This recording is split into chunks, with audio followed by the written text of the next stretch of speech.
ചേച്ചി ഈ ചേച്ചിയുടെ ഈ പേര് തന്നെയാണ് ആദ്യം ഞാൻ ചോദിക്കാൻ പോകുന്നത്. ചേച്ചിയുടെ പേര് ഉർവശി എന്നാണല്ലോ. സാധാരണ ഈ ഉർവശി എന്നൊക്കെ കേട്ടിട്ടുള്ളത് ഈ സ്വർഗ്ഗലോകത്ത് ഉർവശി, മേനക, രംഭ, തിലോത്തമ. ഈ ഉർവശി എന്ന പേര് എങ്ങനെയാണോ വന്നത്? ഇപ്പൊ അവരെല്ലാരും ഇവിടെ ഉണ്ടല്ലോ. ഉർവശിയുണ്ട്, മേനകയുണ്ട്, രംഭയുണ്ട്, തിലോത്തമ ഒഴികെ ബാക്കി എല്ലാവരും ഇവിടെ ഉണ്ട്. ഞങ്ങൾ എല്ലാവരും അവിടെ നിന്ന് ഇവിടെ ലാൻഡ് ചെയ്തു. ചേച്ചിയുടെ ശരിക്കുള്ള പേര് അതല്ലല്ലോ, മറ്റേ പ്രതിവിന് അറിയാമല്ലോ. എൻ്റെ പേര് കവിത മനോരഞ്ജനി എന്നായിരുന്നു. ഞാൻ അഭിനയിക്കാൻ വരുന്ന സമയത്ത് തമിഴില് അതിന് മുൻപ് കവിത എന്നൊരു നടിയുണ്ടായിരുന്നു. അത് കാരണം അപ്പോൾ ആ പടത്തിൻ്റെ മുന്താനെ മുടിച്ചിലെ ഡയറക്ടർ അല്ല കേട്ടോ എൻ്റെ പേര് മാറ്റിയത്. കെ ഭാഗ്യരാജ് അല്ല. പലരും വിചാരിക്കും ഭാഗ്യരാജ് സാറാണ് എൻ്റെ പേര് മാറ്റിയത്. അദ്ദേഹം അല്ല. ആ ചിത്രം തുടങ്ങുന്നതിന് തൊട്ട് മുൻപ് ഞാൻ വേറൊരു ചിത്രം കാർത്തിക്കിൻ്റെ കൂടെ അഭിനയിച്ചിരുന്നു. അതിൻ്റെ പ്രൊഡ്യൂസർ അതിൻ്റെ പടം ഫുള്ളായിട്ട് ഷൂട്ട് ചെയ്ത് കഴിഞ്ഞതിന് ശേഷം റഷസ് കണ്ടിട്ട് പറഞ്ഞു, ഈ കുട്ടി ഭാവിയിൽ വളരെ കഴിവുള്ളൊരു നടിയായിട്ട് വരാൻ സാധ്യതയുള്ളതാണ്, അതുകൊണ്ട് പെക്യൂലറായിട്ടൊരു പേരിടണം. അപ്പോൾ അങ്ങനെ ചർച്ച ചെയ്തപ്പോൾ ഡയറക്ടറും പറഞ്ഞു, അവാർഡൊക്കെ ഏറ്റവും നല്ല നടിക്കുള്ള അവാർഡ് എന്ന് പറഞ്ഞിരുന്ന ഉർവശി അവാർഡ് എന്നായിരുന്നല്ലോ. ഇപ്പോൾ അടുത്ത സമയത്താണത് നാഷണൽ അവാർഡ് ആ പേരങ്ങ് മാറ്റിയത്. അപ്പോൾ ആ ഉർവശി എന്നുള്ള പേര്, നടികളിൽ ഏറ്റവും മികച്ചത് നടി എന്ന് പറയുമ്പോൾ ഉർവശി അവാർഡാണല്ലോ. അപ്പോൾ ഈ കുട്ടിക്ക് ഉർവശി എന്ന് പേരിരിക്കട്ടെ. അപ്പോൾ നാളെ ഒരു പക്ഷേ ഉർവശി അവാർഡ് കിട്ടിയാൽ ഉർവശി എന്ന് പറയാമല്ലോ. അങ്ങനെ ഇട്ടത് ആ പേര്. എന്തായാലും ഞാൻ സോപ്പിടാൻ പറയല്ല, ശരിക്കും ഒരു ചലച്ചിത്ര നടിയെ സൂപ്പർ സ്റ്റാർ എന്ന് വിളിക്കായിരുന്നുവെങ്കിൽ അത് ചേച്ചിയെ തന്നെ വിളിക്കണമായിരുന്നു. കാരണം ചേച്ചി ചെയ്തിട്ടുള്ള ക്യാരക്ടറിൽ അത്ര ഡിഫറെൻ്റ് ആണ്. എനിക്ക് ഏറ്റവും എന്നെ അങ്ങനെ വിശേഷിപ്പിക്കാൻ പല മാധ്യമങ്ങൾ ശ്രമിച്ചപ്പോഴും അതിൽ നിന്ന് ദയവേത് എന്നെ അതിൽ നിന്ന് ഒഴിവാക്കണമെന്ന് ഞാൻ പറഞ്ഞതിൻ്റെ കാരണം നിങ്ങൾക്കറിയാമല്ലോ എന്നെ, എനിക്കുള്ള ഇമേജ് നിങ്ങളുടെ തൊട്ടടുത്തുള്ള വീട്ടിലൊരു പെൺകുട്ടിയായിട്ട്, നിങ്ങളുടെ കുടുംബത്തിലെ ഒരാളായിട്ട് ഒരു സ്റ്റാർ ഇമേജ് അല്ല, ദൂരെ നിന്ന് ഇങ്ങനെ കൈവീശി കാണിക്കുന്ന ഒരു ഇമേജേ അല്ല. എനിക്ക് ഓടി വന്ന് എന്തൊക്കെയുണ്ട് വിശേഷം അങ്ങനെ ചോദിക്കുന്ന ഒരു ഇമേജാണ്. അപ്പോൾ അതുകൊണ്ട് ഒരു സ്റ്റാർ എന്ന് പറഞ്ഞു കഴിയുമ്പോൾ ഇങ്ങനെ നമ്മൾ ദൂരെ ഒന്ന് കാണുന്നല്ലേ സ്റ്റാർ. അപ്പോൾ അങ്ങനെയുള്ളതിനെക്കാട്ടിലും എനിക്കിഷ്ടം എൻ്റെ അടുത്ത് ഓടിയെത്തുന്ന എന്നെ സ്നേഹിക്കുന്ന എൻ്റെ പ്രേക്ഷകരെയാണ്. ചേച്ചി ഇപ്പോൾ പേരിനെ കുറിച്ച് പറഞ്ഞു, ഇനി ചേച്ചിയുടെ ആദ്യത്തെ സിനിമയെക്കുറിച്ചൊന്ന് പറയാം. ആദ്യത്തെ സിനിമ എന്ന് പറയുന്നത് 80 കതിർ മണ്ഡപം, അതായിരുന്നു എൻ്റെ ആദ്യത്തെ ഫിലിം. എന്നുവെച്ചാൽ ജയഭാരതിയുടെ ചെറുപ്രായമായിട്ട് അഭിനയിച്ചാൽ ഞാൻ എൻട്രി ആയത്. 80 അത്. ആ സമയത്താണ് ഞങ്ങൾ മദ്രാസിൽ സ്ഥിരമായിട്ട് താമസിച്ചത്. സിനിമയിൽ അഭിനയിക്കാനായിട്ടല്ല മദ്രാസിൽ ഞങ്ങൾ താമസമാക്കിയത്. എൻ്റെ മൂത്ത കലച്ചേച്ചിക്ക് ഒരു കലച്ചേച്ചിക്കാവുന്ന ഒരു പ്രത്യേക രീതിയിൽ ശ്വാസം, അതായത് ശബ്ദത്തിന് കുറച്ച് പ്രശ്നം വരുന്ന രീതിയിലൊരു അസുഖം ഉണ്ടായിരുന്നു. അതിൻ്റെ ട്രീറ്റ്മെൻറ്റ് മദ്രാസിലേ ഉണ്ടായിരുന്നുള്ളൂ ഒരു ഡോക്ടർ. അപ്പോൾ അത് കലച്ചേച്ചി വളരെ ചെറുപ്പമായത് കാരണം ഒരു വർഷം അതിൻ്റെ ട്രീറ്റ്മെൻറ്റ് ഇങ്ങനെ ഓരോ കാലഘട്ടങ്ങളിലായിട്ട് വേണ്ടിയിരുന്നു. അപ്പോൾ അതിനുവേണ്ടി ഞങ്ങൾ മദ്രാസിൽ താമസിച്ചു. അപ്പോൾ അച്ഛൻ്റെ എല്ലാ സുഹൃത്തുക്കളും സിനിമയിൽ എല്ലാവരും പ്രവർത്തിക്കുന്ന അച്ഛൻ്റെ സുഹൃത്തുക്കളും ഒക്കെയാണ്. അപ്പോൾ അങ്ങനെ വരുമ്പോൾ സ്വാഭാവികമായിട്ടും അച്ഛൻ്റെ സുഹൃത്തുക്കൾ വീട്ടിൽ വരുമ്പോൾ ഞങ്ങൾ കാണുമ്പോൾ ഈ ഒരു റോളിന് ഈ കുട്ടിയെ അങ്ങനെ നിർബന്ധപൂർവ്വം പറഞ്ഞാണ് ഞങ്ങൾ ഓരോരുത്തരും അങ്ങനെ സിനിമയിൽ എൻട്രി ആയത്. ആദ്യത്തെ ചിത്രം എന്ന് പറയുന്നത് കതിർ മണ്ഡപം. പക്ഷേ കതിർ മണ്ഡപം തുടങ്ങിയത് പിന്നെ തിരുവനന്തപുരത്ത് ഞങ്ങൾ താമസിക്കുമ്പോൾ ഇവിടെ അച്ഛൻ്റെ ഒരു സുഹൃത്തായിരുന്നു അമ്പലത്തറ ദിവാകരൻ. അവർ രണ്ടുപേരും പ്രൊഡ്യൂസേഴ്സ് ആയിരുന്നു. ജയഭാരതിയുടെ ഏകദേശം മുഖഛായുള്ളൊരു കുട്ടിയായിരിക്കണം. ആ കഥയിൽ ഏറ്റവും പ്രാധാന്യം ഇൻ്റർവെല്ല് വരെ 2 കുട്ടികളുടെ ഫ്രണ്ട്ഷിപ്പിനെ പറ്റിയുള്ളൊരു സ്റ്റോറിയായിരുന്നു. അപ്പോൾ അതിന് ജയഭാരതിയെ പോലെ തന്നെ ആയിരിക്കണം. പിന്നെ ഓൾമോസ്റ്റ് എന്ന് പറയുന്നത് അന്നും നിന്ന ബാലതാരങ്ങളൊക്കെ തന്നെ കുറച്ചൊരു വല്ലാത്തൊരു സ്റ്റേജിലായിട്ട്, ഇപ്പം ബേബി ആർച്ചായിട്ട് അഭിനയിക്കാൻ പറ്റത്തില്ല, ഹീറോയിനായിട്ടും ചെയ്യാൻ പറ്റത്തില്ല എന്ന ബേബി സുമതി, ബേബി ഇന്ദിരയൊക്കെ കുറച്ച് മെച്ചൂർഡായിരുന്നു. അപ്പോൾ കുറച്ചുകൂടെ ചെറിയ കുട്ടിയായിരിക്കണം. അങ്ങനെ വന്ന് കൽപ്പന ചേച്ചിയായിരുന്നു ഫിക്സ് ചെയ്തിരുന്നത്. സത്യം പറഞ്ഞാൽ എന്നെ എന്ന് പറഞ്ഞാൽ അഭിനയിക്കാൻ പോയിട്ട് 4 പേര് കൂടി നിൽക്കുന്ന ഒരു സ്ഥലത്ത് പോലും നിൽക്കാൻ കഴിവുള്ള ഒരു കുട്ടിയേ ആയിരുന്നില്ല ഞാൻ. ഈ ജോലിക്ക് ഞാൻ ഒരിക്കലും സ്യൂട്ടല്ല എന്നുള്ളതായിരുന്നു എൻ്റെ. കുറേ പടങ്ങൾ ചെയ്ത് കഴിയുന്നത് വരെ ഞാൻ ഈ ജോലിക്ക് അർഹയല്ല എന്നൊരു വിശ്വാസക്കാരിയായിരുന്നു ഞാൻ. എന്നെക്കൊണ്ട് അഭിനയിക്കാൻ കൊള്ളത്തില്ല അങ്ങനെയായിരുന്നു. ആ ഒരു ഇൻഫീരിയോറിറ്റി, ഒരു അപകർഷതാബോധം എനിക്ക് എപ്പോഴും ഉണ്ടായിരുന്നു. വീട്ടിൽ ആരെങ്കിലും അച്ഛൻ്റെ സുഹൃത്തുക്കൾ വന്നാൽ ദൈവമേ അവരെന്നെ അഭിനയിക്കുന്ന കാര്യം പറയരുതേ എന്ന് ഞാൻ പ്രാർത്ഥിച്ചിട്ടുണ്ട്. അപ്പോൾ അങ്ങനെ ആദ്യത്തെ ആ ചിത്രത്തിൽ അഭിനയിക്കാൻ കൽപ്പന ചേച്ചിയും കൊണ്ട് അച്ഛനും അമ്മയും മദ്രാസിലേക്ക് യാത്ര ചെയ്തു. അപ്പോൾ ട്രെയിനിൽ യാത്ര ചെയ്തിട്ടില്ല, ഞാൻ ആദ്യമായിട്ടാണ് യാത്ര ചെയ്യുന്നത്. അതിൻ്റെ ഒരു രസത്തിൽ ഞാനും കൂടെ വരാമെന്ന് പറഞ്ഞ് ചാടിക്കറി പോയതാണ്. അവിടെ ചെന്നു. ആദ്യത്തെ ദിവസം ഷൂട്ടിങ്ങിന് കൽപ്പന ചേച്ചിയെ ക്യാമറയ്ക്ക് മുമ്പിലൊരു പാട്ട് രംഗമാണ് എനിക്ക് നല്ല ഓർമ്മയുണ്ട്. ഒരു ഓണപ്പാട്ട്. ആ പാട്ട് ഷൂട്ട് ചെയ്യാനായിട്ട് കൽപ്പന ചേച്ചിക്കൊക്കെ റെഡിയായി മേക്കപ്പൊക്കെ ഇട്ട് കൊണ്ടുവന്നു. ഞാനും കൂടെ പോയി. KP പിള്ളയാണ് അതിൻ്റെ ഡയറക്ടർ അജിതത്തിൻ്റെ.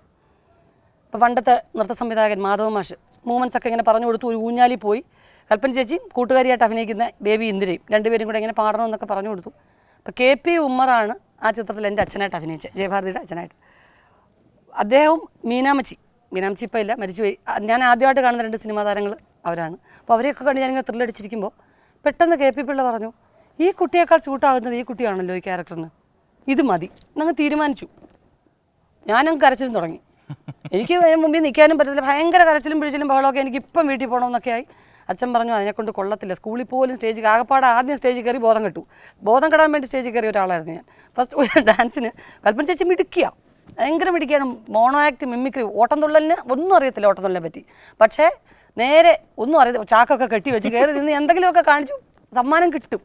ഭയങ്കര എന്താ പറയുക, ഒരു സ്റ്റാറായിരുന്നു കൽപ്പന ചേച്ചി സ്കൂളിൽ. എന്നെ നിർബന്ധിച്ച് ഡാൻസ് ചെയ്യാനൊക്കെ സ്റ്റേജിൽ കയറ്റി കൊണ്ടുവന്ന് നിർത്തി. ആദ്യമായിട്ടും കർട്ടൻ അങ്ങോട്ട് ഉയർന്നു, മ്യൂസിക് ഇട്ടു. അത് മാത്രമേ എനിക്ക് ഓർമ്മയുള്ളൂ. പിന്നെ ഞാനിങ്ങനെ കുഴഞ്ഞു വീഴുന്നത് എനിക്ക് ഓർമ്മ. ഇത്രയും പേര് ഇങ്ങനെ ഇരിക്കുന്ന ഒരു സദസ്സ് കണ്ടപ്പോൾ ഞാൻ ബോധം കിട്ടും. അപ്പോൾ അങ്ങനെയുള്ള എന്നെക്കൊണ്ട് കൊള്ളത്തില്ല. അച്ഛനാണെങ്കിൽ ഭയങ്കര വിഷമം, കാരണം ഇതിനെ അഭിനയിക്കാൻ അറിയത്തില്ല, ഇത് വെറുതെ നാണം കെടുത്തും. അച്ഛനാവുന്നത് പറഞ്ഞു നോക്കി KP വേണ്ട. അപ്പോൾ അദ്ദേഹം സമ്മതിച്ചില്ല. നിങ്ങൾ പറയുന്ന പോലെ അല്ല VP നായർ, ഈ കുട്ടി നന്നായി വരും, ഈ കുട്ടി ഇതിൻ്റെ മുഖമാണ്, പിന്നെ ജയഭാരതിയുമായിട്ട് സാമ്യം തോന്നുന്ന ഫേസ് ഈ കുട്ടിക്കാണ്, ഇത് മതിയെന്നും പറഞ്ഞ് അങ്ങനെ വളരെ യാദൃശ്യമായിട്ടാണ് ഞാൻ അഭിനയിക്കാൻ വരുന്നത്. വീണ്ടും 84 മുന്താനെ മുടിച്ചിൽ യാദൃശ്യമായിട്ട് ഈ പറഞ്ഞ പോലെ തന്നെ കലച്ചേച്ചിയായിരുന്നു ആ ചിത്രത്തിലെ നായിക. എല്ലാം ഫിക്സ് ചെയ്ത് കോസ്റ്റ്യൂം ഇട്ട് നോക്കാൻ വേണ്ടി ഞാൻ സ്റ്റുഡിയോയിൽ കലച്ചേച്ചി പോയി. അപ്പോൾ ഭാഗ്യരാജ് സാർ നല്ലോണം കോമഡി പെർഫോം ചെയ്യുന്നതാണ്. അപ്പോൾ അദ്ദേഹത്തിനെ കാണാൻ, ഭാഗ്യരാജ് സാറാണ് ഡയറക്ടർ. അപ്പോൾ ഇന്ന് കോസ്റ്റ്യൂമൊക്കെ ഇട്ട് നോക്കി ഒരു ഫോട്ടോ സെഷൻ ഉണ്ടെന്ന് പറയുന്നു. ഞാനും വരാം, എനിക്കൊന്ന് എക്സാമാണ്, 9th ആനുവൽ എക്സാം നടക്കുന്ന സമയത്താണ്. ആ യൂണിഫോമോടുകൂടി തന്നെ ഞാൻ പോയി AVMൽ പോയി. ഞാൻ ദൂരെ നിന്ന് കണ്ടു. അപ്പം സിനിമയെ കാണുന്ന ഡയറക്ടറല്ല, ഭയങ്കര സീരിയസ് ആയിട്ട് ഇങ്ങനെ ഗൗരവത്തിലിരുന്നു. അപ്പടിയാമ്മ എനിക്ക് വാമ എന്നൊക്കെ പറഞ്ഞിരിക്കുന്നു. ഇങ്ങനെയാണോ ഈ സിനിമാ നടന്മാരൊക്കെ? സിനിമയെ കാണുന്ന പോലെ എല്ലാവരും ഇങ്ങനെ കോമഡി കാണിച്ചുകൊണ്ടായിരിക്കും നിൽക്കുന്നതാണല്ലോ എൻ്റെ വിചാരം. നോക്കിയപ്പോൾ പുള്ളി ഭയങ്കര സീരിയസ്. എല്ലാവരും ഡ്രസ്സൊക്കെ കണ്ടുമൊക്കെ നോക്കി. പിന്നെ കോൾ ഷീറ്റ് പറഞ്ഞപ്പോൾ 90 ദിവസം ഒന്നിച്ച് ഔട്ട്ഡോർ ഷൂട്ടിംഗ് താമസിക്കണം, ഒന്നിച്ച് താമസിക്കണം ഒരു. അപ്പോൾ അന്ന് കലച്ചേച്ചി മലയാളത്തിലും ഒക്കെ നല്ലോണം പടങ്ങൾ ചെയ്തു വരുന്ന സമയമായിരുന്നു. അപ്പോൾ അമ്മ പറഞ്ഞു അത് ബുദ്ധിമുട്ടാണ്, മലയാളം എന്ന് പറഞ്ഞാൽ വളരെ കുറച്ച് ദിവസങ്ങളെ ഉണ്ടാവുള്ളൂ, അത് അങ്ങ് ആ രീതിയിൽ ഇങ്ങനെ വേറൊരു സ്ഥലത്ത് പോയി ഇങ്ങനെ താമസിച്ച് 90 ദിവസം താമസിച്ചിട്ട് ഇങ്ങനെ അങ്ങോട്ടും ഇങ്ങോട്ടും ഇങ്ങനെ ഓടാൻ പറ്റില്ല, ബുദ്ധിമുട്ടാണെന്ന് പറഞ്ഞു. അങ്ങനെ ആ പടത്തിൽ നിന്ന് കലച്ചേച്ചി ഒഴിവായി. ഞങ്ങൾ നന്ദിയൊക്കെ പറഞ്ഞ് മടങ്ങി. ഒരു മാസം കഴിഞ്ഞു. ഒരു മാസം കഴിഞ്ഞപ്പോൾ പെട്ടെന്ന് അവർ വന്നു. അന്ന് ആ കൂടെ വന്നിരുന്ന കുട്ടിയെ ഇപ്പോൾ ഫിക്സ് ചെയ്തിരിക്കുകയാണ്. അപ്പോൾ ഡയറക്ടർ പറഞ്ഞു മേക്കപ്പ് ഇടാതെ ആ കുട്ടി എങ്ങനെയാണോ ഈ പാസിറ്റീസ് ഉള്ളത് അതുപോലെ തന്നെ അഭിനയിക്കണം. അപ്പോൾ എൻ്റെ അമ്മ വിചാരിച്ചു നാച്ചുറലി ഞാൻ ഉദ്ദേശിച്ചതും മകളുടെ റോളോ അനിയത്തിയായിട്ടോ അങ്ങനെ വല്ലതും ആയിരിക്കും. ഷൂട്ടിംഗ് സ്പോട്ടിൽ ചെന്നതിന് ശേഷം മനസ്സിലാകുന്ന ആ റോളായിരുന്നു എനിക്കെന്നുള്ളത്, നായികയായിരുന്നു എന്നുള്ളത്. ഒരു പത്രത്തിൽ പോലും ഒരു പരസ്യം വരാതെ പടം റിലീസ് ചെയ്യുന്നത് വരെ ഒരു പരസ്യം ഉണ്ടായിരുന്നില്ല എനിക്ക്. ആ ചിത്രത്തിനെക്കുറിച്ചുള്ള ഒരു ഫോട്ടോഗ്രാഫ്സോ അങ്ങനെയുള്ള ഒരു ഇതും ഇല്ലാതെ സ്ട്രെയിറ്റ് ആയിട്ട് തിയേറ്റർ റിലീസായതിനു ശേഷം ഞാൻ അങ്ങനെ ഒരു ആർട്ടിസ്റ്റ് എൻ്റർ ആയി എന്നുള്ളത് പോലും ജനങ്ങൾ അറിഞ്ഞിട്ടുള്ളൂ. പക്ഷേ 2 വർഷം ആ ചിത്രം തുടർച്ചയായിട്ട്. കാരണം ഈ സിനിമയെ കുറിച്ച് ചോദിച്ചപ്പോൾ ചേച്ചിയുടെ വായന ചേച്ചി പോലും അറിയാതെ വന്നായിരിക്കും ചിലപ്പോൾ ഉള്ളിലെ സ്നേഹം കൊണ്ട് കൽപ്പന ചേച്ചിയുടെ പേര്, കല ചേച്ചിയുടെ പേര് ഒക്കെ വന്ന് വീണു. അപ്പോൾ എനിക്ക് തോന്നി എന്നാൽ പിന്നെ ഇനി കുടുംബത്തിലോട്ട് കിടന്നാൽ മതി. അതിനുമുമ്പ് ഒരു പരാതി പറയട്ടെ. കൽപ്പന ചേച്ചി പറയുമ്പോൾ എല്ലാം പറഞ്ഞിട്ട് ഇടയ്ക്കൊരു പൊടിമോളെ കുറിച്ച് ഇവിടെ പറയാറുണ്ട്. നിങ്ങളുടെ വീട്ടിൽ ആ പൊടിമോളെ ചേച്ചി വിട്ടുപോയത് മോശമായി പോയി. എന്ത് ചെയ്യാം? അപ്പം നിങ്ങൾ തന്നെ പറയണം. പൊടിമോളെ പറ്റി പറയാൻ വിട്ടുപോയി. പ്രദീപേ, എൻ്റെ പേരാണ് പൊടിമോൾ. കണ്ടോ, ഞാനാ പൊടിമോൾ. കലച്ചേച്ചി മിനിച്ചേച്ചി എനിക്ക് ഇട്ട പേരാണ്. ബാക്കി എല്ലാവർക്കും സാധാരണ അച്ഛനും അമ്മയല്ലേ പേരുണ്ട്. ഞാൻ കലച്ചേച്ചി മിനിച്ചേച്ചിയും കഴിഞ്ഞ് ഞാൻ ജനിച്ചു കഴിഞ്ഞപ്പം അവർ രണ്ടുപേരോട് എനിക്കിട്ട പേരാ പൊടിമോൾ. കുഞ്ഞായതുകൊണ്ട് വീട്ടിൽ ഇളയതായതുകൊണ്ട് അതിൻ്റെ ആ പൊടിമോൾ എന്ന പേരിട്ടതിൻ്റെതായിട്ടുള്ള എല്ലാ പ്രശ്നങ്ങളും എനിക്കുണ്ട്. ആനുകൂല്യങ്ങളൊക്കെ എല്ലാം കിട്ടണം, വീട്ടിൽ എനിക്കായിരിക്കണം പ്രിഫറൻസ് ഒക്കെ, കുറച്ച് വാശിയൊക്കെ ഉണ്ടായിരുന്നു. കൽപ്പന ചേച്ചിയുടെ പേര് മിനിച്ചേച്ചി, കലച്ചേച്ചിയുടെ പേര് കലച്ചേച്ചി. എൻ്റെ അമ്മൂമ്മയുടെ പേരെന്തുവാണെന്നറിയാവോ? എൻ്റെ പേര് നങ്ങേലി. അങ്ങനെ വിളിക്കല്ലേ എന്നെ, എനിക്ക് ഭയങ്കര ചമ്മല അങ്ങനെ. ആദ്യം രാക്ഷസി എന്ന് പറഞ്ഞു, ഇപ്പോൾ ഭൂതപ്പാട്ടെന്ന് പറയുന്നു. എന്ത് ചെയ്യണം? എൻ്റെ പേര് നങ്ങേലി. പിന്നെ കൽപ്പന ചേച്ചിയുടെ പേര് പാർവതി. പാർവതിയാണ്, പക്ഷെ അമ്മൂമ്മ പാർവതി എന്നേ വിളിക്കുള്ളൂ. കലച്ചേച്ചിയുടെ പേര് കാർത്യായനി. ആ, കാർത്യായനി, പാർവതി, നങ്ങേലി, അങ്ങനെ അമ്പലത്തിൽ ഇട്ട്. പിന്നെ അച്ഛനും അമ്മയ്ക്കും പേരിടാൻ ഭയങ്കര എൻ്റെ സ്കൂളിൽ എനിക്ക് മാത്രമേ ഉണ്ടായിരുന്നുള്ളൂ കവിതാ മനോരഞ്ജനി എന്നുള്ള പേര്. കൽപ്പന ചേച്ചിയുടെ കൽപ്പന പ്രിയദർശിനി എന്നുള്ള പേര് കൽപ്പന ചേച്ചിക്ക് മാത്രമേ ഉണ്ടാകും. അപ്പോൾ പേരിൽ ഭയങ്കര ഒരു വ്യത്യസ്തത വേണമെന്നുള്ളൊരു. കൽപ്പന ചേച്ചിയുടെ പേര് കലാറാണി എന്നായിരുന്നു. പക്ഷേ ഈ പത്രക്കാർ പലരും ഇങ്ങനെ വീട്ടിൽ വന്ന് ഞങ്ങളുടെ എല്ലാവരുടെയും പേര് ഇങ്ങനെ എഴുതുമ്പോൾ ഒരു കൺഫ്യൂഷനിൽ കലാരഞ്ജനി എന്ന് ഒരു പത്രത്തിൽ വന്നു, അതങ്ങ് സ്ഥിരമായി. അങ്ങനെ കലാരഞ്ജനി എന്നായി. പിന്നെന്താ പറഞ്ഞ പൊടിമോളുടെ കാര്യം. പൊടിമോൾ എല്ലാം ഞങ്ങൾക്ക് സംസാരിക്കുമ്പോൾ വെച്ചാൽ മറ്റുള്ള എല്ലാ വീടുകളിലും അങ്ങനെയാണോ എന്ന് എനിക്കറിയില്ല. ഞങ്ങളുടെ വീട്ടിൽ ഞങ്ങൾക്ക് പുറത്ത് പോകാൻ അനുവാദം ഉണ്ടായിരുന്നില്ല.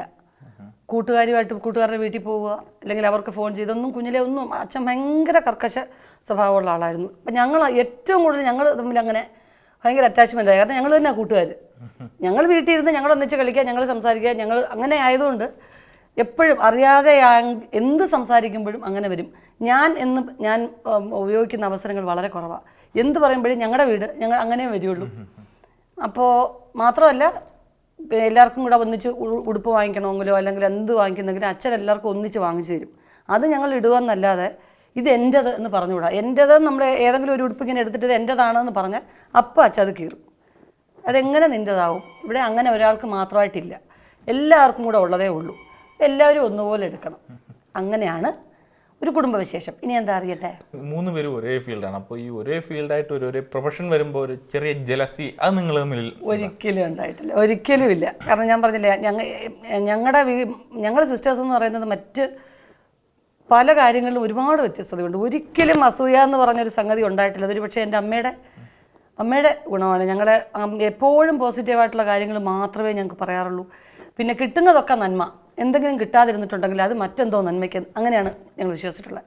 അപ്പോൾ ഏത് റോൾസ് ചെയ്യുമ്പോഴും എനിക്കൊരു ക്യാരക്ടറാണെന്ന് പറയുമ്പോൾ ഞാൻ കുറേ കൂടെ എന്താ പറയുന്നത്, ഇപ്പോൾ എൻ്റെ പ്രേക്ഷകരുടെ മുമ്പിൽ ഞാൻ കുറച്ചുകൂടി നന്നായിട്ട് സംസാരിക്കുന്ന ഒരാളായിട്ട് നിങ്ങൾക്ക് തോന്നും. പക്ഷേ ബേസിക്കായിട്ട് ഞാൻ കുറച്ചൊരു ഇൻട്രോവേർട്ട് ക്യാരക്ടറാണ്. അധികം അങ്ങനെ വീട്ടിലങ്ങനെ കൽപ്പന ചേച്ചിയൊക്കെ ഒത്തിരി പറയും. ഒരു ഷൂട്ടിംഗ് സ്ഥലത്ത് പോയ വിശേഷങ്ങളോ ക്യാരക്ടർ അങ്ങനെ ഒരു ക്യാരക്ടർ ഫിക്സ് ചെയ്ത് കഴിഞ്ഞാൽ അതിനെങ്ങനെ എന്ത് കമ്മലിടണം, എന്ത് മൂക്കുത്തി ഇടണം, തല എങ്ങനെ കെട്ടണം ഞങ്ങളോട് ചോദിച്ചുകൊണ്ടിരിക്കും.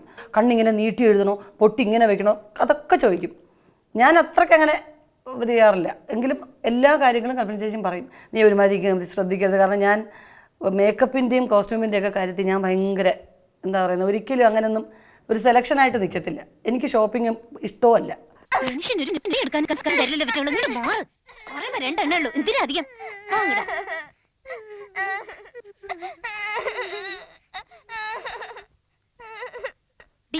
നീ ഇവിടെ ഇരുന്ന് പഠിക്ക. നിങ്ങൾക്ക് പറ്റാളെ തല്ലൂടുന്ന നോക്കൂടെ? അനക്കെന്താ അവളുടെ എന്തെങ്കിലും പുസ്തകം ഉണ്ടോ? എന്നിട്ട് പറയുന്നത് ഇവിടെ നിന്ന് പഠിച്ചോളാൻ. നിക്കേ 100 കൂട്ടം പണിയുണ്ട്.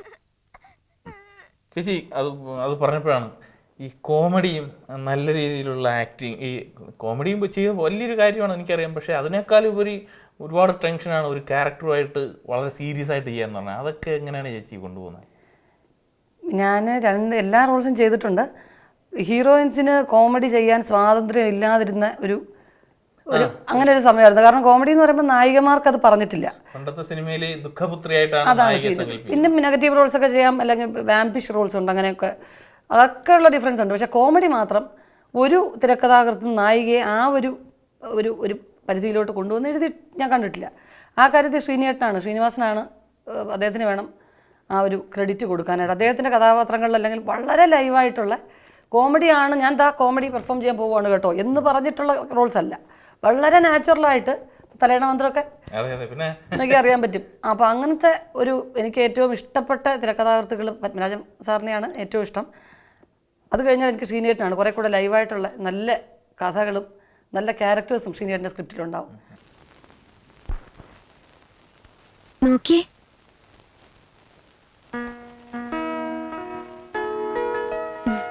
എങ്ങനെയുണ്ട്? കുഴപ്പമില്ല. അത്രേ ഉള്ളൂ? നന്നായിട്ടില്ലേ? ആ കൊള്ളാം. ഇനി ക്രീം നിറത്തിൽ വേറൊരെണ്ണുണ്ട്, അതിട്ടുണ്ട് വരട്ടെ. കുറച്ച് കഴിഞ്ഞു പോരെ, എനിക്ക് സ്വല്പം ജോലി ഉണ്ടായിരുന്നു.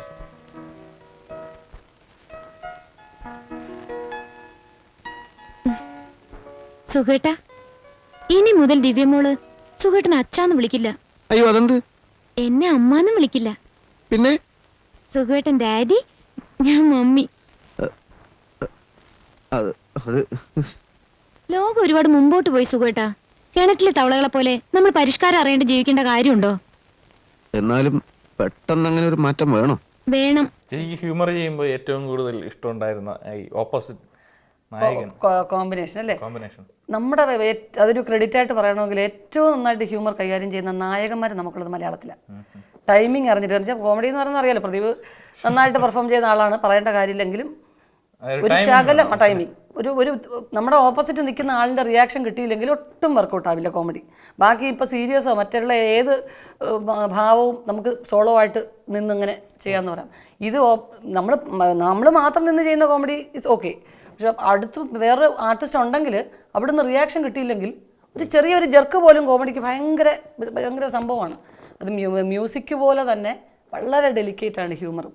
അപ്പം നമ്മുടെ ആർട്ടിസ്റ്റുകൾ നായകന്മാരെല്ലാവരും ഹ്യൂമർ ചെയ്യാൻ ഇപ്പം ജയറാം, മുകേഷ്, ലാലേട്ടനെ പിന്നെ പറയേണ്ട കാര്യമില്ല, ലാലേട്ടൻ്റെ ഒരു ഭയങ്കര വേഴ്സറ്റൈൽ ഒരു പെർഫോമൻസ് ആണല്ലോ. അങ്ങനെ എല്ലാ നായകന്മാരും ഇപ്പോൾ ദിലീപ് അതൊക്കെ ആണല്ലോ ഹ്യൂമറിനെ എങ്ങനെ കൈകാര്യം ചെയ്യാം എന്ന് അറിയാവുന്ന നായക നടന്മാർ കൂടുതലുള്ള മലയാളത്തിലാണ്. അപ്പം അങ്ങനെ പറയാനാണെങ്കിൽ ഞാൻ ഏറ്റവും കൂടുതൽ പടം ചെയ്തിട്ടുള്ള ലാലേട്ടനോടെയും ചെയ്തിട്ടുണ്ട്, ജയറാമിനോട്, ശ്രീനേട്ടൻ്റെ കൂടെ ഞാൻ ചെയ്തിട്ടുണ്ട്. പക്ഷേ ശ്രീനേട്ടൻ്റെ ഓരോ ടേക്കിലും ചിരിക്കാൻ മാത്രമേ, തലയുടെ മന്ത്രമൊക്കെ ഞാൻ 8ഉം 10ഉം ടേക്കാണ് ഓരോ ഷോട്ടും. കാരണം ശ്രീനേട്ടൻ ഒരു റിയാക്ഷനും ഇല്ലാതെ ഇങ്ങനെ ഇരുന്ന് കാര്യങ്ങൾ പറയും. ഓപ്പോസിറ്റ് ഇരിക്കുന്ന ആൾക്കാർ ചിരിച്ചു മറിയാനേ നിവൃത്തിയുള്ളൂ. ചില ഈ തലയുടെ മന്ത്രത്തിൽ ചില സീൻ നിങ്ങൾ കണ്ടറിയാം. ഇന്ത്യ അമേരിക്കയുടെ നിന്ന് കടം വാങ്ങിക്കുന്നില്ലേ, അതുകൊണ്ട് അമേരിക്ക ഇന്ത്യയെ ഒന്ന് തല്ലാമ്പരിക്കാണോ അല്ലെങ്കിൽ ഫോണിൽ വിളിച്ച് തെറി പറയുകയാണെന്നൊക്കെ ചോദിക്കുന്ന ആ ഷോട്ട് ശ്രീനേട്ടൻ വളരെ ആ പ്ലെയിൻ മുഖത്തോടു കൂടി എന്ന് പറയും. ഞാൻ ചിരിച്ച് അവസാനം സത്യേട്ടനൊക്കെ ചീത്ത പറയും, ഉർവശി അത് മറക്കത്, ശ്രീനിവാസനാണല്ലോ മറക്ക്.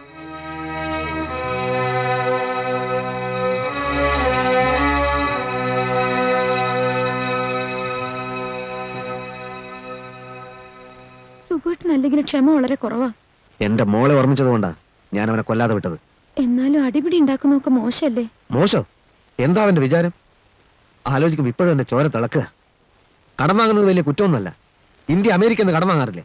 അതിന് അമേരിക്ക ഇന്ത്യ ഫോണിൽ വിളിച്ച് തെറി പറയാറുണ്ടോ? എനിക്ക് ഏറ്റവും കൂടുതൽ ഇഷ്ടമുള്ള ആർട്ടിസ്റ്റാണ് ജഗദീഷ് ശ്രീകുമാർ. അദ്ദേഹത്തിന് കാരണം പകരക്കാരനില്ല അല്ലേ, അങ്ങനെ ചില തോന്നുന്നില്ലേ? അയ്യോ ഈ നടൻ ഇല്ലെങ്കിൽ പിന്നെ ഇങ്ങനത്തെ റോൾ ചെയ്യാൻ ആരാ ഉള്ളേ, അങ്ങനെ തോന്നുന്ന അപൂർവം പേരല്ലേ ഉള്ളൂ. അപ്പം അങ്ങനെ ഒരു നടനാണ് ജഗതി.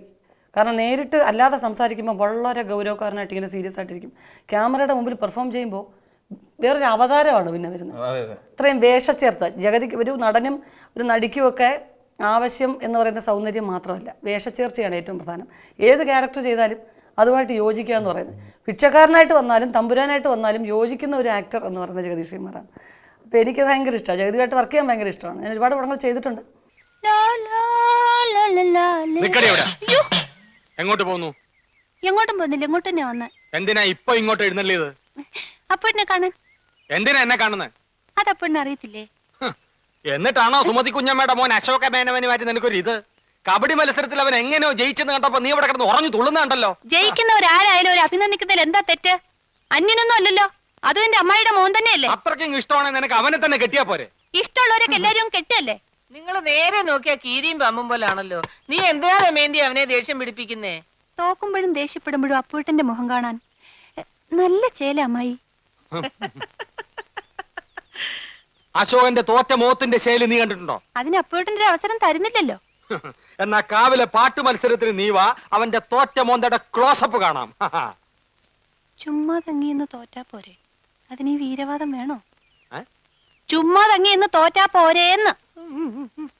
നീ അവനെ അങ്ങനെ അങ്ങ് മോശക്കാരനാക്കാൻ പറ്റും വേണ്ട. മനസ്സിലെത്തി പാടാമെങ്കിൽ പുഷ്പം പോലെ ജയിക്കാവുന്നതേ ഉള്ളൂ, അല്ലേ മോനെ? അപ്പോട്ടിനോട് സ്നേഹം ഉള്ളോണ്ട് പറയാ, കാവിലെ മത്സരത്തിലെങ്കിലും അശോകേട്ടനെ തോപ്പിച്ചോണം. അതിലും തോറ്റിട്ട് അടുത്ത മത്സരത്തിൽ എടുത്തോളാന്ന് പറയാൻ ഈ വർഷം വേറെ മത്സരങ്ങളൊന്നും ഇല്ല. അടുത്ത വർഷം ഉണ്ടല്ലോ. ഈ വർഷത്തോടെ മത്സരങ്ങളൊക്കെ നിർത്തണമെന്നാ കരക്കാര് തീരുമാനിച്ചിരിക്കുന്നത്. എന്റെ ദൈവങ്ങളെ, മത്സരങ്ങൾ നിർത്തിയോ? ജയറാമിന്റെ കാര്യം പറഞ്ഞപ്പോഴാണ് അത് നല്ലൊരു കോമ്പിനേഷൻ വെച്ചിട്ട് ഒരു പടത്തിന് തന്നെ ഒരു പേര് പോലും ഉണ്ടായി, ചക്കിക്കൊത്ത ശങ്കരൻ. ഞാനും ജയറാമായിരുന്നു ആ പടത്തിൽ അല്ലേ. ഒരു കുറേ ഫിലിം ചെയ്തിട്ടുണ്ട്. മുഖചിത്രം, കടിഞ്ഞൂൽ കല്യാണം, ചാഞ്ചാട്ടം, കുറേ പടം ഞാനും ജയറാം ചെയ്തിട്ടുള്ള കുറേ നല്ല ഫിലിംസ് ഉണ്ട്. ഒക്കെ നല്ല കോമ്പിനേഷനാണ്, നന്നായിട്ട്. പിന്നെ ജയറാമിനുള്ളൊരു ഗുണം എന്ന് പറയുന്നത് ഒരിക്കലും ഒരു ഈഗോ എന്ന് പറയുന്ന പ്രശ്നമില്ല. മറ്റു നായകന്മാർക്ക് അത് ഉണ്ടെന്നല്ല അർത്ഥം കേട്ടോ. പക്ഷേ എങ്കിലും ഒരു ആർട്ടിസ്റ്റ് എന്ന് പറയുമ്പോൾ നമ്മൾ കൂടുതൽ നന്നാവണം, അല്ലെങ്കിൽ ഒരു തരത്തിലും നമ്മുടെ അടുത്ത് നിൽക്കുന്ന ഒരു ആർട്ടിസ്റ്റിനെ കൊണ്ട് നമ്മൾ ഡീഗ്രേഡ് ആവരുത്, ഇങ്ങനെയൊക്കെ കുറച്ച് എല്ലാവരും കോൺഷ്യസ് ആണ്. ഞാനും അങ്ങനെ ആയിരിക്കാം. പക്ഷേ ജയറാം ഒട്ടും കോൺഷ്യസ് അല്ല. ജയറാം എന്ന് പറഞ്ഞാൽ നമ്മുടെ അടുത്ത് നിൽക്കുന്ന ആർട്ടിസ്റ്റ് നന്നായിട്ട് ചെയ്യാൻ വേണ്ടി കൂടുതൽ ഇമ്പ്രവൈസ് ചെയ്ത് തരും. അപ്പോൾ ജയറാമിനെ തരം താഴ്ത്തുന്ന ഒരു രീതിയിലുള്ള ഒരു സീനാണ്. ഞാനാണ് ഏറ്റവും കൂടുതൽ പെർഫോം ചെയ്യുന്നതെന്ന് പറഞ്ഞാൽ പോലും നന്നായിരിക്കും, അത് പിടി എങ്ങനെ ചെയ്താൽ നന്നായിരിക്കും എന്ന് പറയും. കടിഞ്ഞൂർ കല്യാണത്തിൽ ഒരു സീനുണ്ട്, ഞാൻ നല്ലൊരു റോളാണ് കടിഞ്ഞൂർ കല്യാണത്തിൽ. അതായത് ഭർത്താവിന് പ്രത്യേകിച്ചൊരു ബഹുമാനമൊന്നും കൊടുക്കേണ്ട കാര്യമില്ല, എന്നെപ്പോലെ ഒരു സഹജീവി അങ്ങനെ കണക്കാക്കിയാൽ മതി എന്ന് വിചാരിക്കുന്ന ഒരു വിവരമില്ലാത്തൊരു പെണ്ണായിട്ടാണ് ആ ക്യാരക്ടർ. ഹൃദയകുമാരി എന്നാണ് പേര്, പക്ഷേ ഹൃദയമില്ലാത്തൊരു ക്യാരക്ടറായിട്ടാണ്. അപ്പോൾ എന്തോ ഒരു കാര്യം പറഞ്ഞ് ഭർത്താവ് തല്ലും, എന്നിട്ട് എന്തോ ഇങ്ങനെ എടിയെന്നോ എന്തോ വിളിക്കുന്ന സീനുണ്ട്. അപ്പം നീ പോടാ പട്ടി എന്ന് വിളിക്കും ഭർത്താവിനെ നോക്കിയിട്ട്. അപ്പോൾ ആ സീൻ പറഞ്ഞപ്പോൾ ഞാൻ പറഞ്ഞു, അയ്യോ സേനങ്ങളാണല്ലോ ഡയറക്റ്റ് ചെയ്ത്, അയ്യോ അങ്ങളെ ഇത് ഇങ്ങനെ പറഞ്ഞാൽ ഭയങ്കര പ്രശ്നമാവും, ഭർത്താവിനൊക്കെ ഒരു പട്ടീനൊക്കെ അതൊന്നുമില്ല, പക്ഷേ ഇത് ഇങ്ങനത്തെ ഒരു റോളാണ്, ഒരു കുഴപ്പമില്ല. പിന്നെ ജയറാം എന്തെങ്കിലും ഒബ്ജക്ഷൻ പറയൂ, ജയറാമിൻ്റെ മതി നീ പോടാ പട്ടി എന്ന് വിളിക്കുന്ന കേട്ടാ വേറെ ഏതെങ്കിലും ഒരു ഹീറോ അത് വിളിച്ചാൽ ശരിയാകത്തില്ല എന്ന് പറഞ്ഞാലോ. പക്ഷെ ജയറാം അത് ഭയങ്കര സ്പോർട്ടീവായിട്ട് എടുത്തു. അയ്യോ അങ്ങനെ തന്നെ പറയണമെങ്കിൽ അത് നന്നാവും. വേണ്ട, എനിക്കൊന്നും കേൾക്കണ്ട. നിങ്ങളല്ലേ പറഞ്ഞത് നിങ്ങൾക്ക് വേറെ അടുത്തായിട്ട് ഒരു ബന്ധവും ഇല്ലെന്ന്? ആരാണിവൾ? സത്യം പറ, ആരാ ഈ മൂഷേട്ടാ? ഇവള് പണ്ട് എന്റെ ഫ്രണ്ട് ആയിരുന്നു. ഫ്രണ്ടാണോ ഇവളോ? എന്നിട്ടാണോ ഇങ്ങനെ ചേർന്ന് നിന്ന് കെട്ടിപ്പിടിച്ച് ഫോട്ടോ എടുത്തിരിക്കുന്നത്? ചേർന്ന് നിന്നിട്ടല്ലേ ഉള്ളൂ, കെട്ടിപ്പിടിച്ചു നീ കള്ളം പറയൊന്നും വേണ്ട. കണ്ണിന് നേരെ കണ്ടത് കള്ളമാണോ? ആ പെണ്ണ് തന്ന പൂക്കളല്ലേ ഈ പെട്ടി നിറച്ച് ഉണയും കിടക്കുന്നത്? ഈ ഫോട്ടോ മറിക്കാൻ വേണ്ടിയില്ലേ നിങ്ങൾ ഇത്രയും നേരം കള്ളക്കളി കളിച്ചത്? നീജ, ദുഷ്ട, മഹാബലി, ദേ എന്നെ തൊട്ടാ ഞാൻ കൈ കടിച്ചു മുറിക്കും, പറഞ്ഞേക്കാം. ദുഷ്ടൻ, കൊടുംചതിയൻ. ഇവിടെ പുനരിച്ച് നടക്കുമ്പോഴല്ലേ നിങ്ങൾ എന്റെ കഴുത്ത് താലി കെട്ടിയത്? ഒരു കാര്യം ഞാൻ പറഞ്ഞേക്കാം, നീ ഇങ്ങനെ തെമ്മാടിത്തരം വിളിച്ചു പറയാൻ മാത്രം ഒരു തെറ്റ് ഈ ഫോട്ടോയിലില്ല. ഞാനിതൊക്കെ എന്നോ ചീന്തി എറിഞ്ഞതാ. നീ ഇത് കുറെ കഷ്ണങ്ങളാക്കിയെന്നല്ലാതെ ഒരു ചുക്കും ചെയ്തിട്ടില്ല. അന്തസ്സില്ലാത്ത മനുഷ്യൻ. ആണാണെന്ന് വെച്ച് ഒരു പെണ്ണിനെ താലി കെട്ടി ചതിക്കുന്നതിലും വേണം ഒരു അന്തസ്. ഞാൻ ഇത്രയും നാളും കെട്ടിപ്പിടിച്ചത് വേറൊരു പെണ്ണിന്റെ വിയർപ്പ് നാർന്ന ഈ മനുഷ്യനെ ആയിരുന്നല്ലോ എന്റെ ദൈവമേ. പട്ടി ചേച്ചി ഒരുപാട് നടന്മാരെ കുറിച്ച് പറഞ്ഞ കൂട്ടത്തിൽ ഒരു നടനെ ഒഴിവാക്കി കളഞ്ഞു, അത് മോശമായി. അയ്യോ മമ്മൂക്കയല്ലേ, മമ്മൂക്ക ഒഴിവാക്കുന്നില്ല. മമ്മൂക്ക ഞാൻ എൻ്റെ ഒരു ഗുരുസ്ഥാനീയനായിട്ട് കാണുന്ന വ്യക്തിയാണ്. എൻ്റെ കുടുംബത്തിലെ ഒരു അന്നത്തെ പോലെയാണ് മമ്മൂക്ക. മമ്മൂക്ക എന്നെ അങ്ങനെയാണ് കണക്കാക്കുന്നത്. ഒത്തിരി പടം ചെയ്തിട്ടുണ്ട്, നല്ല നല്ല ഉപദേശങ്ങൾ. ഇപ്പം നല്ല കോസ്റ്റ്യൂം ഇടണം, നല്ല എന്താ ഒന്നുമില്ല ചേച്ചി, അതവിടെ നിക്കട്ടെ. ഞാൻ ചോദിച്ച മമ്മൂക്കയല്ല, മമ്മൂക്കയെ കുറിച്ച് നമുക്കറിയാലോ. ചേച്ചി ഈ സിനിമയിലെ പ്രേമം ജീവിതത്തിലൊരു പ്രേമം വന്നല്ലോ, അത് ജീവിതത്തിലെ ബോധപൂർവ്വം മനോജേട്ടനെ ഒഴിവാക്കി നിർത്തിയിരിക്കുകയായിരുന്നു. അയ്യോ ഒഴിവാക്കാനൊക്കെ എന്റെ ആത്മാവിന്റെ അംശമായിട്ട് കഴിഞ്ഞ ഒരാൾ അങ്ങനെ ഒഴിവാക്കുന്നു. അപ്പൊ ഞാൻ എന്നെ കുറിച്ച് സ്തുതിക്കുന്ന പോലെ ആവത്തില്ലേ, അതുകൊണ്ട് പറയാത്ത. എന്നാ പിന്നെ ഞാൻ തന്നെ ചോദിക്കാം, ചേച്ചി സ്തുതിക്കുന്നതായിട്ട് വേണ്ട. ചേച്ചി എങ്ങനെയായിരുന്നു ചേച്ചി നിങ്ങളുടെ ആ കണ്ടുമുട്ടലും ഒരു പ്രണയം തോന്നിയത്? അതായത് എന്താണ് പറയേണ്ടത്, ഞങ്ങൾ രണ്ടുപേരും ഒന്നിച്ച് വർക്ക് ചെയ്ത് തുടങ്ങി. ഏത് സിനിമയായിരുന്നു ഒന്നിച്ച് വർക്ക് ചെയ്തത്? ഒന്നിച്ച് വർക്ക് ചെയ്ത് ആദ്യം വർക്ക് ചെയ്തത് എനിക്ക് തോന്നുന്നു മറുപുറം എന്ന് പറഞ്ഞൊരു ചിത്രമുണ്ട്. അതിൽ അദ്ദേഹം ഒരു റോള് ചെയ്തിട്ടുണ്ട്, ഞാനായിരുന്നു ആ ചിത്രത്തിലെ നായിക. ആ ചിത്രമാണ് ഞങ്ങൾ ഒന്നിച്ച് ആദ്യം വർക്ക് ചെയ്തത്, ആ ചിത്രമാണ്. അതിനു മുൻപ് ഞങ്ങൾ ഒന്നിച്ചൊരു കോമ്പിനേഷൻ വർക്കായിട്ട് വരേണ്ടിയിരുന്നത് ബാലു കിരിയത്ത് സംവിധാനം ചെയ്ത കൗതുകം എന്നൊരു ചിത്രം ഉണ്ടായിരുന്നു. അതിൻ്റെ ഷൂട്ടിംഗ് പകുതിയായിട്ട് പല കാരണങ്ങളും കൊണ്ടും ആ ചിത്രം നിന്നുപോയി. അപ്പോൾ ആ ചിത്രത്തിൽ ഞങ്ങൾ ഒന്നിച്ച് വർക്ക് ചെയ്യേണ്ടിയിരുന്നു എന്ന് വെച്ചാൽ പല ആ കോമ്പിനേഷൻ എൻ്റെ കാമുകനായിട്ട് വരുന്ന ക്യാരക്ടറിനെ ഒരു 4-5 സീനേ ഉള്ളെങ്കിലും ഭയങ്കര ഇമ്പോർട്ടൻസ് ഉണ്ട്. അതോടുകൂടി ആ ഹീറോയിൻ ക്യാരക്ടർ കാണാതാവുകയൊക്കെ ചെയ്യുന്ന അങ്ങനെ ഒരു സബ്ജക്റ്റാണ്. അപ്പോൾ ഉർവശിയുടെ ഹീറോ ആയിട്ട് വരികയും വേണം, അതേസമയത്ത് നന്നായിട്ട് പെർഫോം ചെയ്യണം. തീർച്ചയായിട്ടും ഒരുപാട് എക്സ്പോസ്ഡ് ആയ ഒരു ഹീറോ ആവുകയും ചെയ്യരുത്, കാരണം ആ ക്യാരക്ടറിനെയാണ് സംശയിക്കുന്നത്. പിന്നെ അപ്പോൾ ഇമേജ് ഉള്ള ഒരു നായകനാണെന്നുണ്ടെങ്കിൽ പിന്നെ അത് പറ്റില്ല എന്ന്. അപ്പോൾ അങ്ങനെ നോക്കിയപ്പോൾ ഞാൻ ടി വിയിൽ ഒരു സീരിയൽ ഞങ്ങൾ കണ്ടുകൊണ്ടിരുന്നു, ഒറ്റപ്പാലത്ത് ഗസ്റ്റ് ഹൗസിലായിരുന്നു. അതെ, അതിൻ്റെ ഒരു എന്തോ ഒരു പോർഷൻ കണ്ടിട്ട് ഞാൻ പറഞ്ഞു, എനിക്ക് നന്നായിട്ട് അഭിനയിക്കുന്നുണ്ട്. അപ്പോൾ ഇത് ജയിപ്പിച്ച അറിയത്തില്ലേ, മകനാണ് മനോജ് കെ ജയൻ, ഇപ്പം ഇതിലൊക്കെ ചെയ്യുന്നുണ്ട്, നന്നായി പാടുകയൊക്കെ ചെയ്യും, പിന്നെ നന്നായിരിക്കും തോന്നുന്നു ആർട്ടിസ്റ്റ് എന്ന് പറഞ്ഞാൽ അങ്ങനെ അവർ ഫിക്സ് ചെയ്തു. എന്നിട്ട് പക്ഷേ ആ ഷൂട്ടിംഗ് നടന്നില്ല. പിന്നീട് ഞാൻ അദ്ദേഹത്തെ കാണുന്ന മറുപുറം ഷൂട്ടിങ്ങിലാണ് പരിചയപ്പെടുത്തി, ജസ്റ്റ് വർക്ക് അങ്ങനെ. പിന്നെ ഞങ്ങൾ സഹപ്രവർത്തകരായിട്ട് കുറേ നല്ല പടങ്ങൾ ചെയ്തു. അതുകൊണ്ട് ഇവിടെ ഒന്നും അല്ല കേട്ടോ ഞങ്ങൾ പ്രേമിച്ചത്, ഞങ്ങൾ ഷൂട്ടിംഗ് സ്ഥലങ്ങളിലൊന്നും അങ്ങനെ കണ്ടുമുട്ടി അങ്ങനെ പ്രേമം തുടങ്ങിയൊന്നും അല്ല. അദ്ദേഹം ഒരു വൺ സൈഡ് അപ്രോച്ച് ഉണ്ടായിരുന്നിട്ടുണ്ടാവാം, പക്ഷെ എനിക്കറിയില്ല.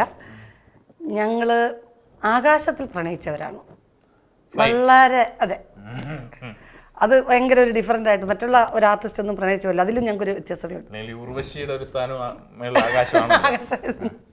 അത് ശരിയാ, അത് ആയതുകൊണ്ടായിരിക്കാം. ഫ്ലൈറ്റിലായിരുന്നു, പക്ഷെ അതിന്റെ ഡീറ്റെയിൽസ് ഒന്നും ഞാൻ പറയത്തില്ല, അതൊക്കെ രഹസ്യമാണ്. അതിന്റെയൊക്കെ ദൃക്സാക്ഷി മുരളിച്ചേട്ടനൊക്കെ അതിന് ദൃക്സാക്ഷി ആട്ടോ, ലളിത ചേച്ചി ചോദിക്കുന്നു. അയ്യേട്ടാ ഞാൻ നേരത്തെ പറഞ്ഞു വയ്ക്കും, പറയണ്ട. സ്വന്തം ലാൽസലാം പടം ചെയ്യുമ്പോൾ ആ ചിത്രത്തിലെ എൻ്റെ റോള് അവളുടെ പേര് അന്നമ്മ. അന്നമ്മ എന്ന് പറഞ്ഞ റോൾ ജീവനോടെ ഉണ്ട്. ഞങ്ങൾ ഷൂട്ട് ചെയ്യുമ്പോൾ ആ സ്പോട്ടിലുണ്ട്. അതേപോലെ 1921 ആ ചിത്രം നല്ലൊരു ഭയങ്കര എക്സ്പീരിയൻസ് ആയിരുന്നു അത്. എനിക്കൊന്ന് ഈ വേണിച്ചേട്ടൻ്റെ ചിത്രങ്ങളിൽ ഒരുപാട് ചേച്ചി കൂടുതലും ചെയ്തിട്ടുള്ള ചേച്ചിയാണെന്ന് തോന്നുന്നു അല്ലേ? വേണിച്ചേട്ടൻ ചെയ്ത പടങ്ങളിൽ കൂടുതൽ നായികയാവാനുള്ള ഭാഗ്യം എനിക്ക് ഉണ്ടായിട്ടുണ്ട്.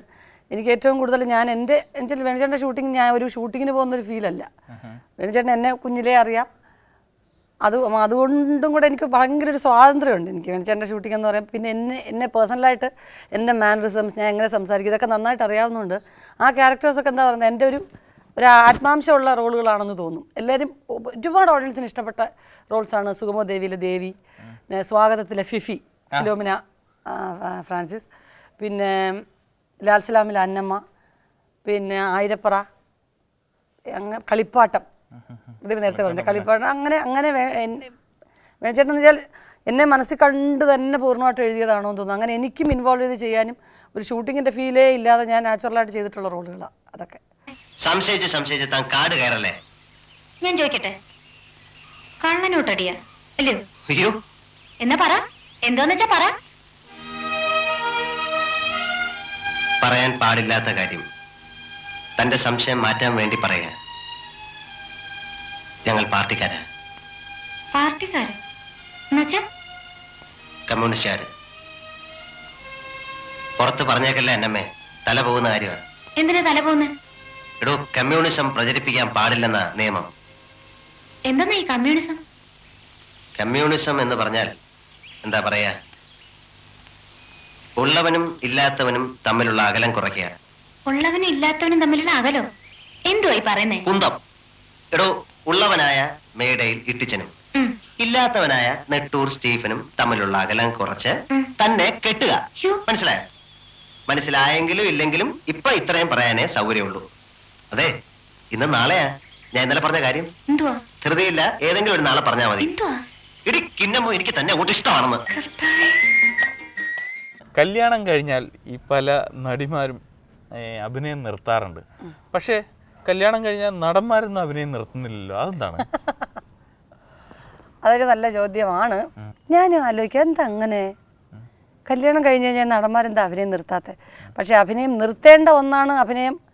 അല്ല, കല്യാണം കഴിഞ്ഞ് കഴിഞ്ഞാൽ ഒരു മോശപ്പെട്ട കാര്യമാണ് അഭിനയം എന്നുള്ള കൊണ്ടല്ല കേട്ടോ നിർത്തുന്നത്. അഭിനയത്തിന് മറ്റുള്ള ജോലികളുമായിട്ട് താരതമ്യം ചെയ്യുമ്പോൾ അഭിനയം എന്ന് പറയുന്നത് എന്നും രാവിലെ 9 മണിക്ക് പോയിട്ട് കൃത്യമായിട്ട് 5 മണിക്ക് വരുന്നൊരു ജോലിയല്ല. ഇപ്പോൾ പല സ്ഥലങ്ങളിൽ യാത്ര ചെയ്യേണ്ടി വരും, അവിടെ രാപ്പകലില്ലാതെ വർക്ക് ചെയ്യേണ്ടി വരും. 40-50 ദിവസം ഒരു സ്ഥലത്ത് പോയി താമസിച്ച് വേണം വർക്ക് ചെയ്യാൻ. കല്യാണം കഴിഞ്ഞ് കഴിയുമ്പോൾ നമ്മൾ കുടുംബത്തിലെ സ്ത്രീക്കുള്ള പ്രാധാന്യം ഉള്ളതുകൊണ്ട് അങ്ങനെ ചെയ്യുന്നത്. 40-50 ദിവസമൊക്കെ ഭാര്യ ഒരു സ്ഥലത്ത് വർക്ക് ചെയ്യുന്നു, ഭർത്താവും പിന്നെ അതുപോലെ തന്നെ ഇങ്ങനെ വർക്ക് ചെയ്യുന്നു എന്ന് പറയുമ്പോൾ വീട് എന്ന് പറയുന്ന ഒന്നിന് ഇമ്പോർട്ടൻസ് ഇല്ലാതെ വരും. അതുകൊണ്ട് എടുക്കുന്ന തീരുമാനമാണത്. പിന്നെ വളരെ അപൂർവമായിട്ട് ഈ സെലക്ട് ചെയ്ത് നമുക്ക് തിരഞ്ഞെടുക്കാനുള്ള അവകാശമുണ്ട്. വല്ലപ്പോഴും ഒരിക്കൽ ഇങ്ങനെയുള്ള വർക്ക് ചെയ്യാമല്ലോ. അത് നമ്മുടെ മറ്റ് സൗകര്യങ്ങളും ഒരിക്കലും ഒരു ഫാമിലി എഫക്റ്റ് ചെയ്യാത്ത രീതിയിൽ ആ തിരഞ്ഞെടുത്ത് ചെയ്യാനുള്ള സ്വാതന്ത്ര്യമുണ്ട് എന്നുള്ളത് കൊണ്ടാണ് എന്നാണ് എൻ്റെ വിശ്വാസം.